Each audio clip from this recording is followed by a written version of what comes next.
So there's this tree that wants to go out for a walk, but he's in isolation, quarantine. What's up, everybody? Um, so, no, I'm not in quarantine from anything other than it's getting to be evening. It's gonna get cold outside, so I'd rather sleep indoors. Um, I don't know how. Sometimes I get so out there, I confuse myself, and then I wonder if I'm even making sense to anybody else. So, I'm gonna try something a little different, old school. Uh, Thanks to GT for Truth, who also loves puzzles and games. Um, we're at a point in our collective storyline where we perhaps comprehend, if not, at least we intuit, but that everything stopped. It's almost like the movie reel ran out, and the reel's just sitting there spinning with the tape. Who knows how long ago that ran out, and the powers that be have been just filling in the blanks, keeping some kind of a story going until they could put the next reel in, which was always of their agenda. That's what the story went, or that's where the story is always seems to have gone. So anyway, we got to write a new story because we all realize at this level we're source, right? We realize we're gods co-creating with gods and co-creating with the bigger ones like the planet itself, um, and all the other critters and beings that are existing here with us. Plus, we all have our dream time and our astral plane travels and all those friends. So anyway, um, so I don't think I need to teach anybody what to think. That's of your own discernment. To each their own. That's part of the joy of this journey. But be careful, no judgment, discernment. How to think. Okay, so we all know how to learn, how to all these other things, but did anybody actually teach you how to think? Like that your brain takes letters, which are actually just little pictures, and decodes them based on previous data that was inputted, as in these are the letters. Now, what they didn't say is this is what they mean, because the letters do have meanings. And they didn't say this is the energetic frequency or signature of those numbers and letters, which they are, because everything is magic. It's all connected. By speaking, you are creating magic. By thinking, you are emanating magic, divine magic, per se. And anyway, we're getting off the subject. So let's start at the beginning. A little TLC will help us here. Love. Okay. Let's ask for some guidance, perhaps. Moose, that's the mother wisdom. The mountains, and a tree. Cool. Well, it's a trinity, three-way. That's always good. See, what you'll find later is there's a lot of use of this triangle symbol, and everybody freaks out over it. It's a three. It denotes the position of three. It's a catalyst in that it allows mathematical jumping point off to something else. It facilitates. Anyway, that's getting all distracted. So let's put this on and see if we can get the tree and the moose and the mountain talking. Okay, so let's decode catchphrases, cliches that have been said enough that everybody believes it, everybody knows it. But does anybody really take the time to think about what it means and then how to use that information? So, how about the first one? Don't judge a book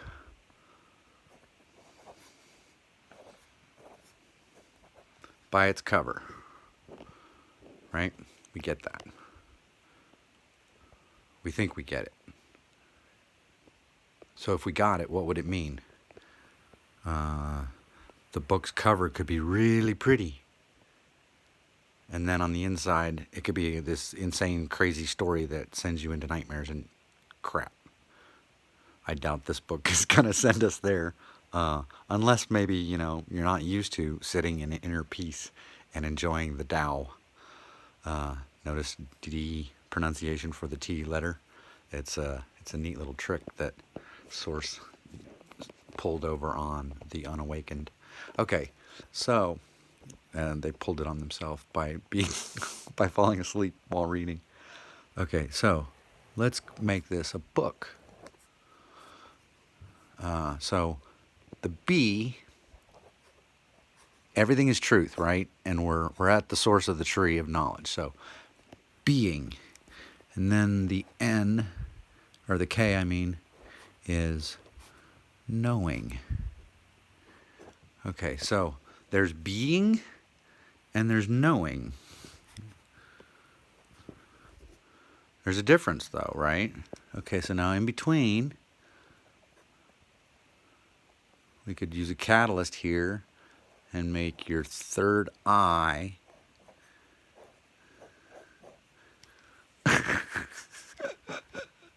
but anyway,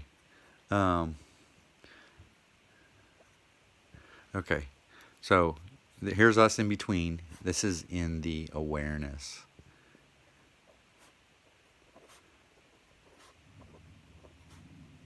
Okay, following with me so far? Now this is hidden. It's not in the book cover unless you know how to read it. Because you never know, like this could all be the side of the book's frame thing. And there's the book. See? Okay. Voila. So the awareness is hidden. But there's being, there's awareness, and knowing. Awareness is usually veiled because the book is usually closed.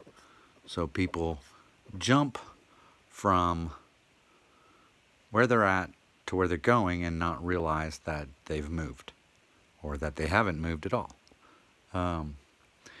Being, I will tell you this, comes before knowing.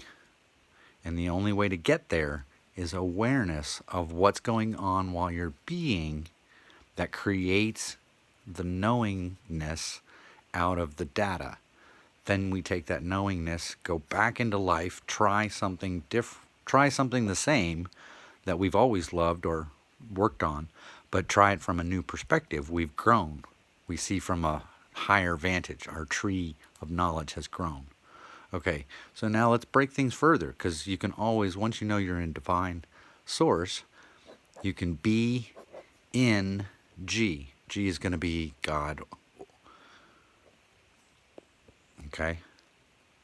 So that's what being is. It's to be in the state of God. Okay? And now you've got. Okay, so let's go the other way. Well, we already know the G, so we can cut that part off, and we already know what it is. So then this K looks an awful lot like other symbols. If we slightly separate it, mathematically that would be equal or greater than, perhaps. It could also represent the right angle of some kind, but it also, I mean, there's lots of things, but it's, to me, it also looks kind of like a pause button. So it's the pause moment of awareness between the linear line of what was and everything we can perceive after greater than. Okay? So if we are paused at the moment, at that junction point, right between everything before and now everything after that's going to continue on, instead of looping back. We're not going to turn around and go back to what it was. We're far enough beyond that. So the beingness in awareness, who's now paused at equal to or greater than, we have now, the moment of now,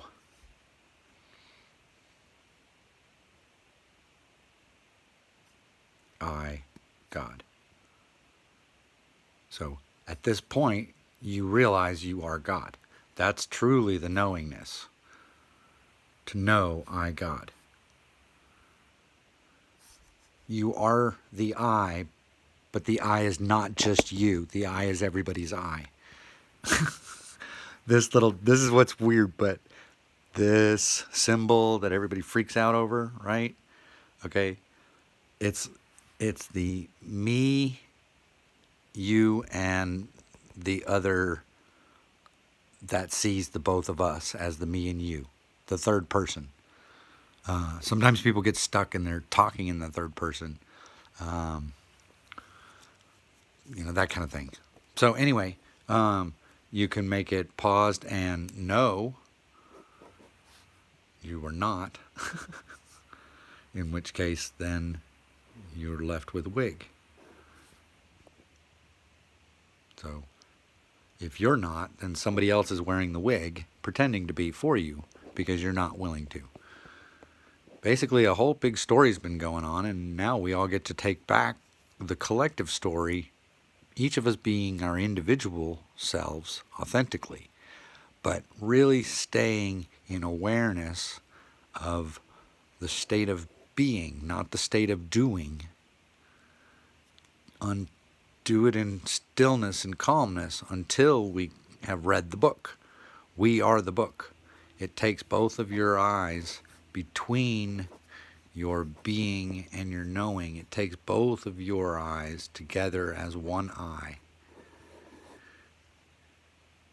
to grow further, to expand beyond, to actually tap into more of that divine source.